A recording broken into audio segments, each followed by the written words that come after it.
ત્યારબાદ જોઈશું વિદ્યાર્થી મિત્રો આપણે આગળ ઉદાહરણ 5 જેમાં વિદ્યાર્થી મિત્રો આપણને આપ્યું છે કે દર્શાવેલ આકૃતિમાં છાयांकित ભાગ કેટલા ટકા છે। વિદ્યાર્થી મિત્રો અહીંયા આગળ આપણને આકૃતિ આપે છે। આ આકૃતિમાં અહીંયા આગળ જે ભાગ છાयांकित કરેલો છે એની આપણે શું શોધવાની છે, ટકાવારી શોધવાની છે। સૌથી પહેલા વિદ્યાર્થી મિત્રો આપણે આકૃતિ સમજીશું। અહીંયા આગળ આપણને આકૃતિમાં 3 ભાગ આપેલા છે। કેટલા ભાગ? 3 ભાગ આપેલા, 1 2 અને 3। એમાં જોઈએ તો આ આખો ભાગ છાयांकित કરેલો અને આ અડધો ભાગ છાयांकित કરેલો, એટલે કે દોઢ ભાગ છાयांकित કરેલ છે। એક આખો અને બીજો અડધો, તો શું કહેવાય, દોઢ ભાગ છાयांकित કરેલ। અને અહીંયા આગળ આખો અને અડધો એટલે કે દોઢ ભાગ છાयांकित કર્યા વગરનો છે। એનો મતલબ એમ છે વિદ્યાર્થી મિત્રો કે અડધો ભાગ છાयांकित કરેલો અને અડધો ભાગ છાयांकित કર્યા વગરનો। તો આપણે હવે ટકાવારી શોધીશું। સૌથી પહેલા લખીશું કે અહીં આકૃતિમાં અડધો ભાગ છાयांकित કરેલ છે। તો વિદ્યાર્થી મિત્રો આપણે શોધવાનું શું, ટકાવારી। તો ટકાવારી બરાબર કેટલો ભાગ છાयांकित કરેલો, અડધો।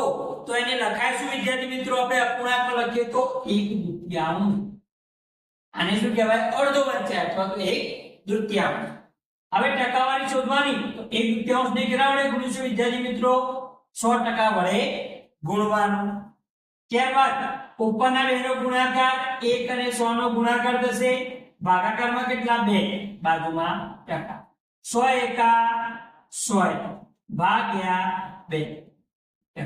ઓકે, 100 ભાગ્યા 2 કેટલા થાય વિદ્યાર્થી મિત્રો, 50%। તો આપણને ટકાવારીમાં શું જવાબ મળ્યો વિદ્યાર્થી મિત્રો, 50%। શું જવાબ મળ્યો, 50%। એટલે કે અહીંયા આગળ જે છાयांकित કરેલો જે ભાગ રહ્યો એની ટકાવારી કેટલી મળી, 50% મળી। તો આ રીતે વિદ્યાર્થી મિત્રો આપણે ઉદાહરણ 5 જોયું। ત્યારબાદ જોઈશું વિદ્યાર્થી મિત્રો આપણે આગળ ઉદાહરણ 6 જેમાં આપણને આપ્યું છે વિદ્યાર્થી મિત્રો 40 બાળકોનું સર્વેક્ષણ દર્શાવે છે કે તેમાંથી 25% બાળકોને ફૂટબોલ રમવું ગમે છે। આગળ વિદ્યાર્થી મિત્રો 40 બાળકોનું સર્વેક્ષણ એટલે કે કોઈ 40 બાળકોને પૂછવામાં આવ્યું કે તમને કઈ રમત ગમે છે, તો એમાંથી 25% બાળકોને ફૂટબોલ રમવું ગમે છે। તો કેટલા બાળકોને ફૂટબોલ રમવું ગમે, કુલ બાળકો 40, એમાંથી 25% બાળકોને ફૂટબોલ રમવું ગમે છે। એટલે કે 40 બાળકોમાંથી 25% બાળકોને ફૂટબોલ રમવું ગમે, એટલે કે 40 ના આપણે 25% શોધવાના થાય। અહીંયા આગળ લખીશું વિદ્યાર્થી મિત્રો કુલ બાળકો કેટલા, તો 40, કેટલા, 40। હવે આ 40 બાળકોમાંથી કેટલાને ફૂટબોલ રમવું ગમે, 25%। 40 બાળકોમાંથી 25% બાળકોને ફૂટબોલ રમવું ગમે। તો શું કરવાનું, આપણે 40 ના 25% શોધવાના વિદ્યાર્થી મિત્રો। તો લખીશું 40 ના 25%। હવે આનો જવાબ કેવી રીતે આવશે, તો 40 નાની જગ્યાએ શું કરવાનું વિદ્યાર્થી મિત્રો, ગુણાકાર। 25% તો આપણે ગુણાકારમાં ફેરવીએ તો 25% ની નિશાની કાઢી નાખીએ તો શું લખવાનું, નીચે 100। ટકાની નિશાની આપણે દૂર કરીએ તો ભાગાકારમાં 100 લખવાનું। હવે શું થશે વિદ્યાર્થી મિત્રો, 25 ના ઘડિયામાં 100 આવે તો આપણે ઉડાડી દઈએ, 25 ચોક 100, 25 ચોક કેટલા થાય, 100।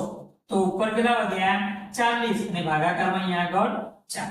શું કર્યું આપણે, 25 ના ઘડિયામાં 100 આવતા હતા તો ઉડાડી દીધા, 25 ચોક 100। હવે વધ્યું શું, ઉપર ખાલી 4 વધ્યા અને ભાગાકારમાં 4 40 ભાગ્યા 4 કરો તો કેટલો જવાબ આવે, 10।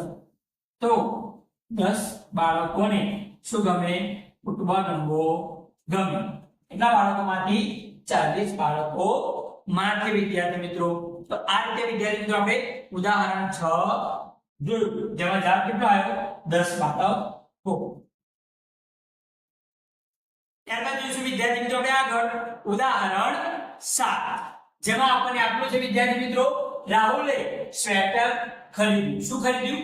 સ્વેટર. જેમાં 25% ડિસ્કાઉન્ટ મળતા તેણે 200 રૂપિયાની બચત કરી. રાહુલે જે સ્વેટર ખરીદ્યું એના પર એને કેટલા રૂપિયા ડિસ્કાઉન્ટ મળ્યું? રૂપિયામાં જોઈએ તો 200 રૂપિયા અને ટકાવારીમાં જોઈએ તો 25% ડિસ્કાઉન્ટ મળ્યું. તો ડિસ્કાઉન્ટ મળતા પહેલા સ્વેટરની કિંમત કેટલી હશે?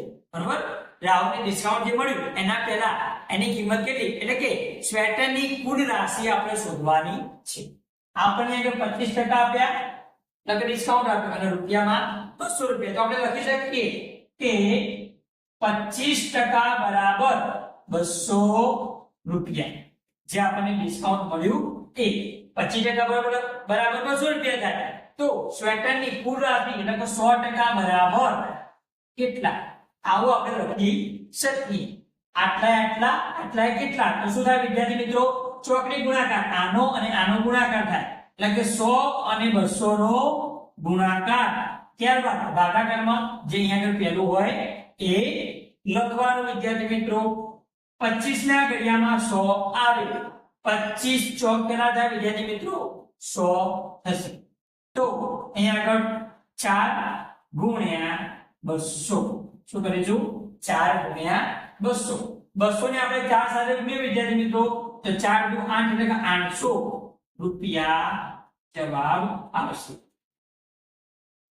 તો ડિસ્કાઉન્ટ મળતા પહેલા